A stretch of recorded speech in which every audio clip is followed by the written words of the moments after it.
Hola a todos, la entrevista de hoy es con Natalia Tijaro. Ella es residente de Medicina Interna de la Universidad de Yale. Le recordamos que esta entrevista hace parte de nuestro capítulo de entrevistas a egresados que estén haciendo su internado selectivo o residencias por fuera y en Colombia. Entonces, Natalia, bienvenida a esta entrevista. Si quieres, cuéntanos quién eres, en qué año te graduaste y cómo conseguiste tu residencia en los Estados Unidos. Bueno, como tú dijiste, mi nombre es Natalia Tíjaro, yo soy egresada de los Andes, me gradué en el 2018, en julio, y en este momento estoy haciendo mi residencia de medicina interna en Yale. Estoy súper contenta, creo que es difícil poner en poquitas palabras cómo conseguí la residencia, pero básicamente fue trabajo duro desde que estaba más o menos en tu posición. Después del séptimo semestre, aplacé un semestre para hacer el Step 1 y ahí empezó todo. Hice investigación 2 años en Boston y, y bueno, terminé aquí porque, pues sí, por un producto de muchos esfuerzos y cosas, pero estoy muy contenta. Entonces, con gusto, aquí estoy para resolver todas las dudas y preguntas. Justamente estabas hablando de que hiciste un año de investigación, si no estoy mal. Cuéntanos un poquito de eso. Sé que fue con la iniciativa IRI, pero Ujú. no sé también cómo conseguiste, por ejemplo, ese año de investigación. Sí, de hecho, yo me enteré de IRI por egresados uniandinos que habían hecho parte del programa y me parecía muy interesante la oportunidad de estar en Harvard haciendo investigación, al mismo tiempo haciendo, o sea, haciendo una clase en la Escuela de Salud Pública y teniendo o sea, experiencia en investigación en un laboratorio, en mi caso, en Beth Israel Deaconess y en Dana-Farber, que son dos hospitales afiliados a Harvard. Y simplemente me enteré de eso, es un programa que seguramente ustedes han oído, y si no pueden conseguirlo en internet, es IRI, como iriinitiative.com, la página, y básicamente es eso, es como un puente entre personas que están en países fuera de Estados Unidos y que están interesados en venir acá, aprender a hacer investigación y como con la idea de hacer una carrera académica en Estados Unidos. Entonces así fue, estuve allá 2 años, porque inicialmente iba a ser un año, pero mi laboratorio era de ciencias básicas, entonces los proyectos eran a largo plazo. Entonces yo sabía que un año no iba a ser suficiente, y más porque yo además nunca hice investigación cuando estaba en medicina, pues hice investigación clínica, pero nunca hice investigación en ciencias básicas, entonces los primeros meses en el laboratorio básicamente fueron para aprender a usar una pipeta y sí, como aprender ciencias básicas, pues es toda una vida diferente. Entonces yo sabía que un año no iba a ser suficiente y por eso terminé haciendo 2 años. La idea de, por ejemplo, hacer la investigación, ¿era para tu hoja de vida, para aplicar al match, o era porque querías, por ejemplo, hacer esos 2 años de investigación? Yo creo que las dos cosas, o sea, yo sabía que quería hacer investigación antes de entrar a la residencia porque siempre fue algo que me interesó, pero me di cuenta de lo mucho que me gustaba tarde. O sea, me di cuenta como en internado que miraba hacia atrás y decía, qué nota haber hecho investigación, no sé, en el laboratorio de John Mario, en el laboratorio de Mendivil, y no sé por qué no lo hice, no sé, pensando en otras cosas, uno con tal vez cuando está en la carrera, como que, no sé, no cae en cuenta de esas oportunidades.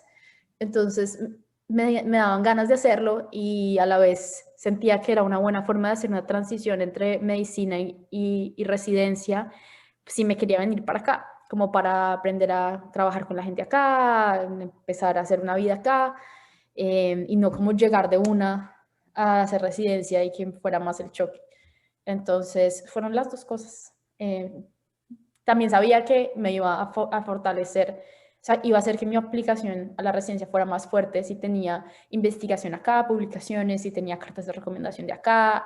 Eso es una realidad. Como que más porque se vea lindo en tu hoja de vida es porque demuestra que has estado en este sistema y que tienes gente que puede poner las manos por ti en el fuego y que, sí, y que puede probar que sí, que tienes lo que se necesita para estar acá.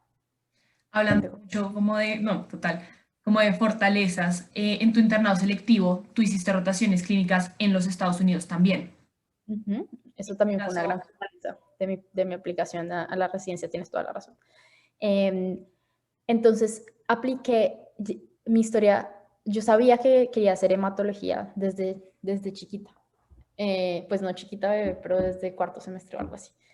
Y entonces yo sabía que en el Memorial Sloan Kettering había una rotación de trasplante de médula ósea y me interesaba bastante. Entonces apliqué como con, no sé, 8 meses de anticipación antes de mi internado selectivo para una rotación de 2 meses allá. Eh, y los requisitos me pedían el Step 1, que afortunadamente yo había hecho como un ensayo, una carta de presentación, cartas de recomendación de de la universidad en inglés. Me acuerdo que se las pedí a los hematólogos con los que había rotado por ahí sí, como en los selectivos, esos que uno tenía como en noveno y décimo. Y me pedían unas notas de la universidad también, las notas traducidas. Y después de mandar eso, me hicieron una entrevista y como básicamente tratando de saber cuáles eran mis intereses y por qué estaba yo interesada en esa rotación, pues porque además era una rotación muy buena, que no sé qué tanto sigue abierta en este momento, porque he oído que hay como un par de regulaciones que no están permitiendo estudiantes en estos momentos, mientras todo, pero yo creo que va a volver. El caso es que era una rotación, la aplicación costaba $100, pero la rotación era gratis. Entonces, pues era buenísimo. Y pues era bastante una cosa competida en cuanto a que pues mucha gente quería eso. Entonces, por eso era la entrevista y finalmente conseguí la rotación. Y había aplicado también a otra rotación en Cleveland Clinic, que era un clerkship, pero me respondieron, digamos, no sé, esa sí se me hizo tarde para aplicar, la verdad, apliqué como 3 meses antes o 4 meses antes y me respondieron súper tarde que no había más cupos.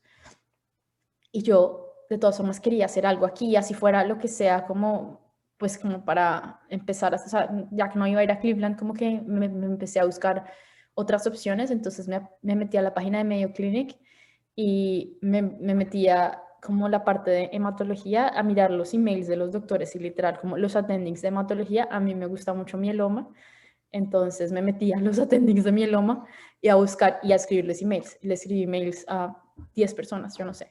Y me respondió alguien, como preguntándole que si podía ir a rotar con ellos. Y lo conseguí escribiendo emails.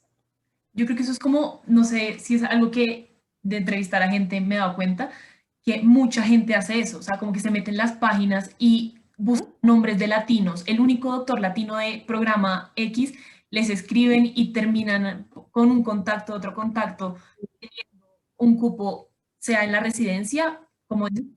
clerkship o en un observership que termina pues siendo importantísimo para su carrera. Y yo ¿Mm? siento que mucha gente, o uno le da mucha pena hacerlo, que siento que los primeros correos deben ser así, Sí, o, obvio. sí, o tiene el estrés de que no te responden. Entonces, como por ejemplo tú manejaste esa frustración y no sé si te pasó en tus residencias que escribiste un montón de cosas o hiciste tu personal statement y sentías que, por ejemplo, no te funcionaba o que, pues, no sé si conseguiste las cosas que querías de esa manera. No sé si me hice entender. Sí, no, para esto de la rotación, fue algo que, o sea, yo lo hice con muy bajitas expectativas, fue como no tengo nada que perder, quedan 3 semanas para esta vaina, o sea, ya se me había hecho tarde para aplicar a Cleveland, obviamente no había cupos en Cleveland y cuando me avisaron que no había cupos era literal un mes antes y mientras yo pensaba que hacer otra semana, entonces yo sabía que lo que fuera iba a ser bien, si no me quedaba en la Santa Fe, hacía un mes de algo, me iba a Medellín, como que yo estaba súper abierta a lo que fuera. Escribí un muy buen email, como que me senté y dije, si yo fuera un attending, o sea, como que qué me gustaría en un email, como qué me gustaría leer y qué cosas creo que van a impactar al que lo lea. Entonces, como que escribí básicamente como un párrafo pequeño de quién era, un párrafo por qué quería específicamente ir a esto y cómo esta oportunidad podía tener un impacto en mi carrera. Y finalmente ya lo típico como de muy agradecida por su tiempo, etc. Y a todos les adjunté mi hoja de vida. Y en mi hoja de vida tenía mis scores de los steps. Ya los steps ya los había hecho, los dos, el step 1 y el step 2. Entonces sentía como que eso también le daba credibilidad, que yo era alguien que se estaba tomando esto en serio, que estaba, o sea, que ya había hecho mis 2 steps, que de verdad estaba buscando una carrera aquí, como para generar como un poquito más de credibilidad. He oído mucho eso de escribir a latinos. Yo, la verdad, le escribí a todo el mundo. La persona con la que terminé trabajando no era latina, pero sí creo que es una buena estrategia. Eso fue la última vez que de hecho hice eso, porque cuando apliqué a la residencia, apliqué por el sistema del Match, que es una plataforma universal. Aquí todos los programas de residencia y de fellowship, bueno, en Medicina todos los de fellowship, tienen una sola página y tú ahí metes tu personal statement, tus cartas de recomendación, tus scores, tus notas y simplemente asignas el material a los diferentes programas a los que quieres aplicar. Y entonces mi proceso de aplicación de la residencia fue estrictamente a través del Match. Nunca le escribí a nadie, porque creo que además eso, no sé si no se puede o si simplemente como que no ayuda, pero yo sabía como que no iba a tener un gran impacto, lo que pues, simplemente como que ahí sí me esforcé en que fuera un buen, también lo mismo, un buen personal statement, que ojalá fueran buenas cartas, aunque pues las cartas son chistosas porque tú no las puedes ver, o sea, tú tienes que decir que wave, como que tú no quieres ver la carta para que sea como más, se sepa Como transparente. más transparente el progreso, el proceso, exacto. Entonces, sí, eso fue lo que yo hice para la residencia, aplicar por el Match. Creo que me sirvió mucho y no me tuve que preocupar tanto porque ya sabía bueno, que había hecho lo que podía de mi parte. Había estudiado para los exámenes, había hecho un buen desempeño en la carrera y había trabajado duro en investigación y afortunadamente me gané el apoyo de mi mentora y yo sabía que ella es chistosa, pues porque es de otra cultura muy diferente ella es griega y entonces desde que yo llegué al laboratorio como que ella me decía, no, terrible, como que tal persona me escribió a pedirme tal favor, como que yo me fui de Grecia porque odio el nepotismo y odio a la gente que pide favores y que pretende que uno lo recomiende, no sé qué. Entonces ella decía eso de otras personas, entonces cuando llegó mi momento de aplicar a la residencia, yo decía, ni a mate, le puedo preguntar, le puedo pedir que me recomiende a tal lado porque sé que no es su estilo. Entonces nunca le pedí nada, porque también no tenía ninguna expectativa, sabía que no tenía nada que perder, que ya estaba en mis manos y pues afortunadamente las cosas salieron bien. Pero mucha gente tiene la suerte de encontrarse a mentores que son súper firmes, como yo le escribo al director del programa tal y yo llamo y yo hago, y eso yo creo que si uno lo puede tener es excelente, pero pues si no se tiene, tampoco es el fin del mundo. Muy de acuerdo. Te quería preguntar sobre las entrevistas de las universidades que te llamaron después del match. Tú explicaste un poquito cómo funciona, pero básicamente tú asignas un orden de las universidades que tú quieres, las universidades también asignan un orden de los estudiantes que ellos quieren y básicamente llaman a un número selectivo pues, de estudiantes para entrevistas. En este caso, sí te quería preguntar sobre tu experiencia con las entrevistas. No sé si a ti te tocaron presenciales o te tocaron virtuales por el tema de la pandemia. Si te tocaron presenciales, viajaste hacia los lugares que te tocaba. No sé, cuéntanos un poquito de eso. Sí, afortunadamente fue en el 2019, entonces fui a los sitios. No fue virtual, no fue por Zoom, fue presencial, que creo que pues, es maravilloso porque uno va y conoce el hospital, conoce la gente, conoce el ambiente y eso, o sea, yo estoy acá porque yo me enamoré del programa, fue amor a primera vista y fue algo físico, o sea, o sea, literal, o sea, necesitaba estar, o sea, me encantó venir, me encantó estar acá y me encantó todo. ¿Cómo fue el proceso de entrevistas? Entonces tú aplicas, tú mandas tus papeles, eso es como el 15 de septiembre, era en esa época el 15 de septiembre todos los años, y los programas empiezan a revisar aplicaciones y empiezan a llamar a entrevista en octubre, más o menos.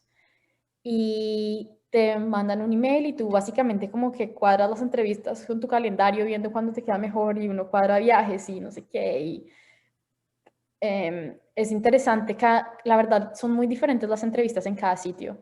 Hay sitios en que es todo un día, Entonces, 3 entrevistas con diferentes attendings, una con el director del programa, luego un tour por el hospital, luego siempre hay comida involucrada en todo esto, siempre estoy al desayuno, almuerzo, comida, luego que con los residentes, con no sé qué. Entonces, es interesante, es muy interesante el proceso. Yo creo que a mí lo que me pasó, que es un error, creo, bueno, no un error porque no me arrepiento de cómo lo hice, pero lo pude haber hecho mejor, fue que a nosotros como internacionales siempre nos tiran como la autoestima por el piso y es como, no, tú eres internacional, es obvio que, o sea, te tienes que presentar a 100 programas pues, para que te den una entrevista. Entonces yo entré con esa mentalidad como, no, hay que aplicar a 100 programas porque eso es lo que dicen, que hay que aplicar a 100 programas y para que uno le den 10 entrevistas y para pasar a uno. Entonces yo con esa mentalidad, pues obviamente me gasté un montón de dinero aplicando a 100 programas de los cuales 70 probablemente sí me gustaban y los otros 30 eran relleno. Y eso fue un error porque entonces después me terminaron llegando entrevistas de sitios a los que yo no quería ir y al principio las aceptaba porque me daba miedo no aceptarlas y no tener nada, pero después las terminaba cancelando porque no daba para hacer un viaje más, estaba completamente exhausta y me sentía mal al final porque uno termina pues quedando, pues no mal, pero como que quitándole la oportunidad a alguien, yo sentía. Entonces, ese fue un error, como que yo creo que uno no, o sea, obviamente no digo que no hay que aplicar amplio, sí hay que aplicar amplio, pero yo creo que uno tiene que darse la palmadita en la espalda y reconocer que uno también es un gran aplicante y no tiene que ir con la moral tan baja como a lo que sea, no, ¿qué tal? O sea, uno se merece lo mejor también, entonces no es, yo me acuerdo que yo iba como, si paso a cualquier sitio, pues cualquier, y obvio que sí, pero debía haberlo hecho como más realistamente, como siendo más realista, como a dónde yo sí voy a ir. No quiero perder mi dinero aplicando a un sitio donde no voy a ir y tampoco quiero quitarle la oportunidad a alguien que sí quisiera ir a ese sitio. Eso me parece muy chévere. Yo siento que todo lo que dijiste tiene como mucho trasfondo y siempre que dicen es aplicas a 100 programas, aplicas, yo he escuchado gente que aplicaba a 170 programas y obviamente pues es un costo de aplicación que, o sea, Si es cada programa es plata. claro, es realmente grande. Y te iba a preguntar también cómo terminaste las entrevistas, tú tienes en tu lista mental. El ranking. No, no, no, como obviamente todos los programas, pues me imagino los que te entrevistaron, los tienes rankeados. Entonces tú, primero que todo, ¿cómo los rankeas? Y después ahí va como la pregunta de que uno sabe que uno es bueno, pero al mismo tiempo es, ¿será que esta universidad, que en tu caso, pues la verdad, la Universidad de Yale es como, yo siento que es un sueño que todo el mundo tiene, ¿cómo, o sea, será que lo pongo de primero, lo pongo en la mitad? ¿Cómo hiciste tú tu análisis de universidades? Yo me acuerdo que una de mis grandes amigas de la residencia hizo el match, o sea, se presentó a la residencia un año antes que yo. Y ella me contó un día como que ella iba, o sea, ella desde su primera entrevista cogió una nota en el celular, como esos notes del celular, y puso el primer hospital, no sé, Fundación Santa Fe, en la nota. Y luego fue al siguiente hospital, que era la cardioinfantil. Y entonces lo puso Jardín Infantil, me gusta más o menos que la Santa Fe, lo va a poner arriba o abajo de la Santa Fe, y así con cada entrevista después de salir, o sea, simple, por puro instinto como visceral, ella fue haciendo una lista como de, uy, este me gustó más que este, pero menos que este, lo voy a poner aquí. Y al final de las entrevistas, ella tenía como una notita en su celular, como de puro, o sea, sin sentarse objetivamente en cuál pagan mejor, en cuál tengo mejores vacaciones, en cuál no sé qué, más oportunidades de research, sino solamente pura cosa. Y entonces yo hice lo mismo, como que yo iba, si sabes, en el tren de vuelta o en el avión de vuelta, y iba escribiendo en mi celular, como visceralmente, ¿dónde está este programa?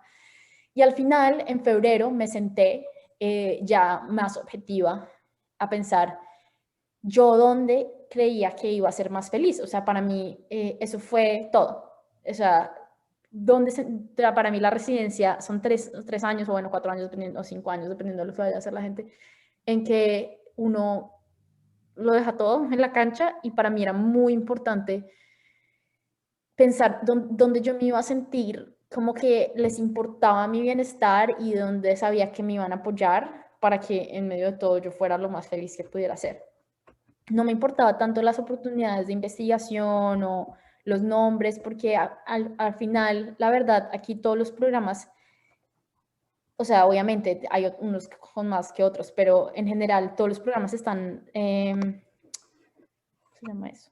Están certificados como por la misma entidad, entonces todos tienen que cumplir como los mínimos requisitos en el currículum, como para asegurar que el residente de medicina interna de tal universidad no va a ser tan diferente el residente de medicina interna de tal universidad. Entonces yo sabía que el entrenamiento en todos lados iba a ser bueno y ya lo demás era a mí que me importaba como persona, como cosas para mí de calidad de vida que eran importantes. Yo no sé manejar, entonces yo no quería irme a una ciudad donde tuviera que manejar por más chévere que fuera, porque porque no iba a, o sea, porque iba a ser un fracaso. Entonces, así fue que lo hice. Yo creo que lo bueno del match y del ranking es que es un proceso completamente personal y tú puedes, o sea, tú pones literalmente lo que para ti sea más importante. Si a ti te parece, a mí, en mi caso, yo quería que Yale fuera mi primera opción porque en mi mente era mi primera opción, pero tú lo puedes poner de primera opción y no importa ellos donde te hayan puesto, nadie se va a enterar. O sea, tu ranking depende netamente de tus preferencias. Así tú no sientas que tú tengas lo que se necesita para ese sitio, si para ti ese es el sitio número uno, lo pones de número uno y si te cogen bien, si no, pues pasas a la segunda opción. Entonces eso es lo bueno del ranking, como que de hecho está a favor del aplicante, porque es tus preferencias. Y bueno, si algo pasa del lado del programa, ellos te cogen, o sea, la prioridad son tus preferencias y nadie nunca se entera tú dónde pusiste qué sitio. Obviamente, pues cuando haces match se sabe dónde, o sea, más o menos como, pero pues eso es lo bueno. No sé si esa era la pregunta. Sí, justamente eso. También te iba a preguntar, como devolviéndote al día que dan los resultados del match. A ti te llega el correo de que hiciste match, no sabes dónde te tocó, tienes que esperar 3 días para saber definitivamente que te tocó, pues Yale. O sea, como que cuéntanos un poquito de tu experiencia, de los nervios, de la emoción, que me imagino que debe haber sido eso, que es pues algo que trabajaste desde que hiciste los steps en la universidad, 2 años de investigación y después por fin llegaste y pues además quedaste en match en la universidad que para ti es pues, la de tus sueños. Entonces, no sé, nos podrías contar un poquito al respecto. Sí, o sea, fue un poquito triste porque fue justamente en marzo del 2020. Eso fue el día que hice match, fue como el 12 de marzo, algo así, o sea, y el día que me enteré dónde era el 15 de marzo.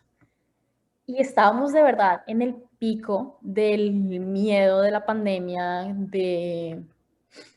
o sea, las noticias eran completamente, ¿sabes?, tristísimas, entonces siento que desafortunadamente eso hizo que mi experiencia como de la emoción fuera menor, porque yo sentía que eso que me estaba pasando era muy chiquito y que pues que había cosas más grandes pasando en el mundo y entonces como que no lo disfruté, digamos, no lo celebré, digamos, físicamente no lo celebré porque estábamos encerrados en la casa, o sea, creo que fue el 20 de marzo, o sea, estábamos en el pico como de que todo el mundo era, no salgan, entonces no, o sea, no hice nada y mi familia estaba lejos. Mi mamá, de hecho mi mamá tenía una cita médica ese día urgente, que era como la última cita médica antes de la pandemia, pues, y era súper importante que tuviera esa cita. Entonces tenía que ir y ella no quería que yo abriera el correo hasta que ella no volviera a la casa y lo íbamos a abrir por FaceTime. Llegó como 1 hora y media después. A mí ya me habían llegado como, o sea, el email del match es como un email que te llega y dice como congratulations, no sé qué, bla, bla, y tú te tienes que abrir para ver dónde quedaste. Pero a mí ya, en esa 1 hora y media, mientras esperaba para abrir ese correo, mientras esperaba que mi mamá llegara a la casa, ya me había llegado email de bienvenida de Yale, me habían escrito unos amigos que felicitaciones, y yo ya, mejor dicho, ya sabía dónde había quedado, pero no había abierto el correo. Entonces, y obviamente, ahora, ojalá esto no lo vean mis papás, pero pues yo nunca les conté eso, porque no les quería dañar eso. Entonces abrí el correo con ellos en FaceTime y fue como la emoción, pero era falsa porque yo ya sabía, ellos ya sabían, ya me había enterado, entonces no sé, ya ni siquiera me acuerdo, siento que fue como un momento como tan difícil mundialmente que para mí fue difícil o sea, como alegrarme por mí misma y reconocer que había sido el trabajo de muchos años. Pero bueno, eventualmente, ¿sabes qué? O sea, hay días que simplemente estoy caminando de regreso a mi casa y está siendo un día lindo y de verdad como que me pega esa felicidad que siento que no sentí como, o sea, qué locura estar aquí, esto de verdad es un sueño hecho realidad y me pega la emoción, o sea, solo caminando a mi casa o caminando al hospital o haciendo algo, como que me pega mucho la emoción todavía en el diario vivir, pero creo que en ese momento que hice match, no fue. Ok, y empezando como residencia, además en tiempos de pandemia, lugar nuevo, pues no sé si idioma diferente al que empezaste a estudiar medicina. ¿Cómo fue toda esa experiencia? ¿Cómo se sentía el hospital, por ejemplo? No sé si tengas alguna anécdota que nos quieras contar. Era intimidante y más por lo que tú dices de la pandemia y obviamente entonces yo empecé en junio cuando las cosas aquí estaban mejorando bastante, la verdad, en junio. En el verano hubo un buen momento en que no había mucho COVID en el hospital, pero daba miedo, o sea, daba miedo como por primera vez después de 2 años, porque yo hice 2 años de investigación, entonces 2 años después de no estar en contacto con pacientes, volver a estar en contacto con pacientes en una pandemia en que tenías que usar tu N95 y careta y no sé qué, y guantes, y era intimidante. Pero, pero pues sí, con el tiempo uno se acostumbra y de verdad uno se acostumbra más rápido de lo que uno se da cuenta. Pero sí. Ese estudiante que en este momento está, por ejemplo, o planeando hacer el STEP o está en el último año de internado y va a aplicar ahorita en septiembre, que obviamente está nervioso y yo sé que no es pues correcto cómo compararse, pero obviamente uno tiene nervios de cuando llegue a la residencia, que, por ejemplo, estén pues los estadounidenses o los que no son IMGs estén mejor preparados que nosotros como uniandinos. ¿Tú cómo crees que eso si eso es verdad, si eso es mentira? ¿Tú cómo lo viste? Yo pasé por lo mismo. Yo empecé y yo sentía que absolutamente todos, o sea, ni siquiera solamente los americanos, sino absolutamente todo el mundo era mejor que yo. O sea, uno es o sea, siempre uno lo siente así porque uno llega, o sea, novato. Lo como tú dices, o sea, obviamente, pues en la carrera estamos acostumbrados a leer en inglés y sabemos los términos en inglés, pero es muy diferente leer, hacer un examen como el STEP, a presentar a un paciente en inglés y tener que improvisar y tener como sabes, meterte en una discusión fluida cuando estás hasta ahora empezando nervioso y en un idioma que no es el tuyo. Entonces, siento que en ese sentido uno se siente menor que, o sea, o bueno, menos preparado que los demás, pero es cuestión de lo que decía, igual de un par de días hasta que tú te das cuenta que yo creo que los americanos, solamente por haber estudiado medicina acá y saber cómo funciona el sistema acá, cómo funciona el sistema electrónico, cómo presentan los pacientes y cómo se habla, empiezan acá y tú empiezas tal vez un poquito acá, un poquito abajo, por esas desventajas. Pero después todo el mundo va creciendo y uno llega exactamente al mismo punto. Y ya me acuerdo que todo el mundo me decía eso y yo no les creía. Yo decía, no, ni abate, o sea, yo no voy a poder, es cuestión de tiempo y en el momento menos esperado uno está al mismo nivel y si no, a veces un poquito más arriba, porque nosotros tenemos a nuestro favor que tenemos muy buena experiencia clínica durante los años de medicina, o sea, son 6 años y nosotros los últimos 3 años estamos yendo al hospital con mucha frecuencia, hacemos el internado en que somos, o sea, uno es el responsable de todo, entonces viene como con cierta confianza e independencia que los americanos aquí no tienen como su entrenamiento de medicina. O sea, hay gente que su internado o bueno, su primer año de residencia es la primera vez que ponen una orden. En cambio, uno tiene ya eso viene adentro de uno. Entonces, uno termina, yo creo que al mismo nivel o a veces mejor por eso, por esa confianza y esa independencia y esa recursividad, diría yo, que uno tiene solamente por el hecho de haberse ideado un plan para irse a salir de su zona de confort. Eso ya quiere decir que uno es resiliente y recursivo, que en todos los aspectos de la vida es una fortaleza. Ok, y ya metiéndonos un poquito más en lo legal y tal vez en lo monetario, requisitos de visa. ¿Cómo aplicar? Yo sé que hay dos tipos de visa, la J1 y la H1. No sé, tu programa, ¿cuál ofrecía o si ofrecía ambas? Ofrecían las dos, que es una súper buena cosa. Eso también es algo que la gente mira mucho a la hora de rankear programas, como quién les ofrece H1, quién les ofrece J1. La J1 tiene una cosa y es que tiene un requisito cuando terminas tu entrenamiento clínico en Estados Unidos, que no necesariamente es la residencia, puede ser residencia y fellowship. No, tienes que ir a trabajar 2 años o bueno, 3 años en un área necesitada aquí en Estados Unidos o devolverte a tu país por 3 años. Eso es un requisito que tiene la J1 porque la J1 es una visa de intercambio. Entonces estás haciendo un intercambio con tu país, pero es talento humano que técnicamente debe volver. O si se quiere quedar en el otro país, en este caso Estados Unidos, debe como que trabajar en un área necesitada en Estados Unidos. Y la H1 no tiene ese requisito y con la H1 tú puedes aplicar a la Green Card directo. Entonces mucha gente prefiere la H1. Yo quería obviamente tener la H1, pero para la H1 un requisito es tener el Step 3 hecho. Y yo iba a hacer el Step 3 la semana del match. Y obviamente me lo cancelaron por la pandemia. Entonces no pude hacer el Step 3 y sin el Step 3 no podía aplicar a la H1. Entonces me tocó aplicar a la J1, entonces tengo ese requisito, yo no sé, yo pues eventualmente tendré que ver qué hago con eso. Hay mucha gente que simple, o sea, lo bueno, digamos, Yale y es un área como donde uno podría hacer el waiver, porque es New Haven y las alrededores es como un área de referencia y no sé qué. Y entonces, digamos, si yo quisiera después de terminar la residencia, yo quiero hacer mi fellowship, pero después de hacer el fellowship yo quiero venir aquí y trabajar 3 años, me vale como requisito del waiver, o sea, del requisito ese de la J1. Entonces, pues al final no es tan grave. Obviamente es harto tener que pensar en que uno tiene, como que tiene esa obligación de volver a un sitio o algo así, no es libre, pero pues es lo que es. Pero sí, o sea, sí pueden, la H1 100%, es que eso lo único es que entonces hagan el step 3 con tiempo y no lo dejen para última hora.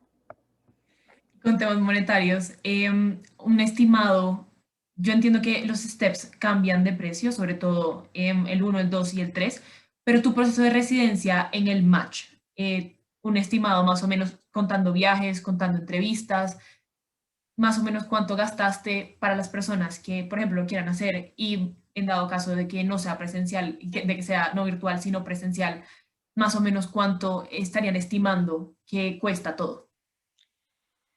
Para aplicar a la residencia, creo que la aplicación a los programas y todo, como les conté, yo apliqué a 100 programas, fueron como $2,600, si no estoy mal, como esos 100 programas o $2,500. Y lo de viajes y todo, la verdad es que yo estaba viviendo en Boston, entonces fui muy afortunada porque la mayoría de cosas me quedaban, o sea, y yo apliqué o sea, yo apliqué a 100 programas, pero la mayoría de los 100 eran en Boston, Nueva York, o sea, como en toda esta zona de Estados Unidos, el noreste y sus alrededores, y un par de cosas como claves, como en Chicago, bueno, Mayo Clinic, Cleveland Clinic, Miami, pero no apliqué como mucho más lejos de eso. Entonces, mis viajes por avión fueron, no sé, pocos. Sí, no fueron tantos.